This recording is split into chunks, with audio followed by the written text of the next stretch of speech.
જય સ્વામિનારાયણ. ભક્ત ચિંતામણીમાં વળતા ધામથી નિષ્કુળાનંદ સ્વામી વાત કરતા કહે છે કે લક્ષ્મીનારાયણ સુખદેવ સ્થાપ્ય મધ્યના મંદિરમાં ભક્તિધન પોતાને સ્વયં સ્થાપ્ય ઉત્તર દેહ અનુ રાધાને વૃંદાવન બિહારી પાસે પોતાની મૂર્તિ સારી કર્યો દક્ષિણ દેરે સાર નિજ જન્ના જાળવાતા.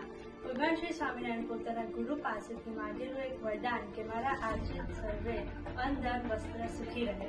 તો એના માટે ભગવાન શ્રી સ્વામિનારાયણ દ્વારા લક્ષ્મીનારાયણ દેવી પ્રતિષ્ઠા કરાવવામાં આવ્યા અને સાથે પોતાના માતા પિતા ધર્મદેવ અને ભક્તિ માતા સાથે રાધા કૃષ્ણ દેવની પણ પ્રતિષ્ઠા કરી અને એની સાથે પોતાનું સર્વોપરી શ્રી હરિ કૃષ્ણ મહારાજની મૂર્તિ પણ આપી. એવા વળતા ધામના 200 વર્ષ એટલે કે 20 શતાબ્દીનું પર્વ ચાલે છે. એના ખાસ આમંત્રણ માટે વડતાલથી સર્વ સત્સંગીઓના ગુરુ એવા પરમ પૂજ્ય 1008 મહારાજ રાકેશ પ્રસાદજી મહારાજ પધારી રહ્યા છે. તો સોમનાથ સત્સંગ મંડળની અમે બાલિકાઓ આપ સૌને સભામાં પધારવા માટે ભાવપૂર્વક જણાવીએ છીએ. તો જોજો હો લાભ લેવાનું રહી ના જાય. જય સ્વામિનારાયણ.